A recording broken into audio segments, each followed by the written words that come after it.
Mumbai underworld में जब हाजी मस्तान नाम का सूरज ढल रहा था, तब उसी वक्त मुंबई की तंग गलियों में एक पुलिस हेड कांस्टेबल का बेटा तूफान बनकर उभर रहा था। वो इतना बेखौफ और साहसी था कि महज 19 की उम्र में उसने न केवल हाजी मस्तान को लूटने की प्लानिंग की, बल्कि आगे चलकर करीम लाला की पठान गैंग से सीधी टक्कर लेकर मुंबई की सड़कों पर गैंग वॉर की आग भड़का दी। इस गैंग वॉर में करीम लाला की पठान गैंग ने उसके बड़े भाई को भी मार गिराया, लेकिन बड़े भाई की हत्या ने उसे और भी बेरहम बना दिया। इसके बाद उसने पठान गैंग के लोगों को चुन चुन कर मारा, यहाँ तक कि उसने अपने भाई की मौत के बदले में करीम लाला के भाई को भी मौत के घाट उतार दिया। धीरे धीरे उसके चर्चे पूरे अंडरवर्ल्ड में होने लगे और फिर उसने आतंक का ऐसा मंजर कायम किया कि उसके नाम से पूरी मुंबई कांपने लगी। स्मगलिंग, एक्सटॉर्शन, रियल एस्टेट और मैच फिक्सिंग के जरिए उसने करोड़ों कमाए। वो बॉलीवुड की फिल्मों में अपना ब्लैक मनी लगाता और बड़े बड़े प्रोड्यूसर्स और एक्टर्स से हफ्ता भी वसूलता। जो उसे पैसे पहुंचा देते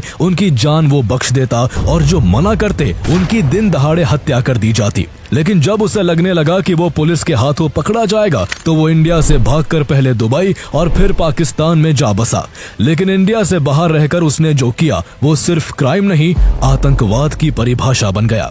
उसने 1993 मुंबई सीरियल ब्लास्ट जैसा खौफनाक आतंकी हमला करवाकर पूरे भारत को दहला दिया था। उसके क्राइम का साम्राज्य सिर्फ भारत तक ही सीमित नहीं रहा, बल्कि वो दुनिया भर के करीब 15 देशों में अपना नेटवर्क फैलाकर drug trafficking, extortion, arms smuggling और टेरर फंडिंग जैसे गुनाहों को अंजाम देता रहा। उसके खौफ का अंदाजा इस बात से लगाया जा सकता है कि यूनाइटेड नेशंस, इंडिया और अमेरिका ने उसे ग्लोबल टेररिस्ट घोषित किया हुआ है और उसके सर पर $25 मिलियन का इनाम है। फेमस मैगजीन फोर्ब्स ने उसे कभी वर्ल्ड्स 10 मोस्ट वांटेड की लिस्ट में तीसरे नंबर पर रखा था। ये कहानी है मुंबई अंडरवर्ल्ड के सबसे खूंखार डॉन दाऊद इब्राहिम कास्कर की, जिसने कभी पैसे की तंगी में पढ़ाई छोड़ी, छोटी मोटी चोरी से क्राइम की दुनिया में कदम रखा और फिर वो पूरे अंडरवर्ल्ड का बेताज बादशाह बन गया। Dreaded terrorist, drug lord, underworld don from Dongri, Dawood Ibrahim. The Supreme Court delivered its final verdict in the case,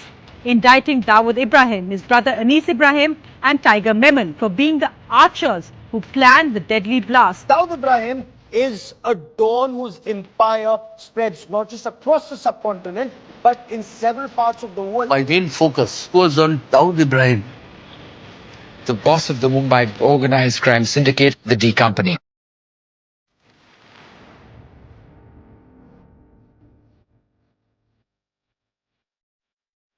साल 1955 में इब्राहिम कास्कर नाम का शख्स, जो पेशे से हेड कांस्टेबल था, एक दिन अपनी पत्नी अमीना बी के साथ निराले शाह बाबा से मिलने जाता है। निराले शाह बाबा ने भविष्यवाणी करते हुए उनसे कहा कि उनके 6 बेटे होंगे और उनमें से उनका दूसरा बेटा आगे चलकर बहुत ही फेमस और पैसे वाला आदमी बनेगा।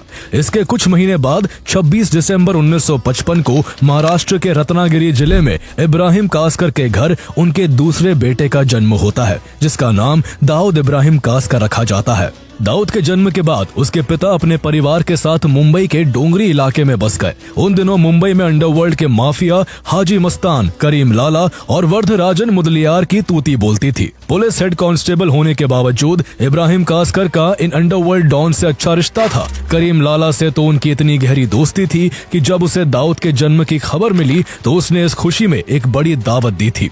उस वक्त करीम लाला को कहां पता था कि जिस बच्चे के जन्म की खुशी में वो आज जश्न मना रहा है, वही आगे चलकर उसके रास्ते का सबसे बड़ा कांटा बन जाएगा। दाऊद के जन्म के बाद इब्राहिम कास्कर के 10 और बच्चे हुए। इतने बड़े परिवार का खर्च उठाना उनके लिए काफी मुश्किल था। इसके बावजूद इब्राहिम कास्कर ने दाऊद को अच्छी एजुकेशन देने की कोशिश की। दाऊद उनका दूसरा बेटा था और उन्हें निराले शाह बाबा की भविष्यवाणी पर भरोसा था कि एक दिन उनका ये बेटा बड़ा होकर कुछ बड़ा करेगा। इसलिए जहां उन्होंने अपने बाकी बेटों का एडमिशन म्युनिसिपैलिटी स्कूल्स में और बेटियों का दाखिला उर्दू मीडियम स्कूल्स में करवाया, वही दाऊद का एडमिशन मुंबई के एक प्रोमिनेंट इंग्लिश मीडियम स्कूल में करवाया गया ताकि उसे अच्छी से अच्छी एजुकेशन मिल सके। दाऊद के 6th क्लास में पहुंचने तक उसके घर की स्थिति सामान्य थी, लेकिन हालात अचानक तब बिगड़ गए जब 1966 में उसके पिता को एक हाई प्रोफाइल मर्डर केस को क्रैक न कर पाने के कारण कुछ अन्य पुलिस वालों के साथ सस्पेंड कर दिया गया। इस घटना के बाद दाऊद का परिवार फाइनेंशियल क्राइसिस से जूझने लगा।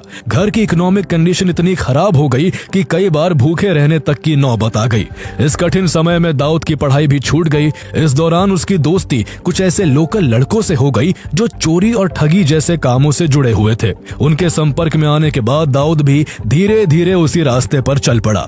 महज 14 साल की उम्र में उसने पहली बार चोरी की। उसने एक आदमी के पैसे चुराए, लेकिन जल्दी ही इस बात की शिकायत उसके पिता तक पहुंच गई। उस दिन उन्होंने उसकी खूब पिटाई की ताकि वो सुधर जाए, लेकिन दाऊद कभी नहीं सुधरा और जल्द से जल्द ज्यादा दौलत और शोहरत कमाने के लालच में अपराध की दुनिया की गहराइयों में उतरता चला गया। इसके बाद दाऊद और उसके दोस्तों ने मिलकर मोहत्ता मार्केट में एक दुकान खोली, जहां वो विदेशी घड़ियां बेचने के नाम पर लोगों के साथ ठगी किया करते थे।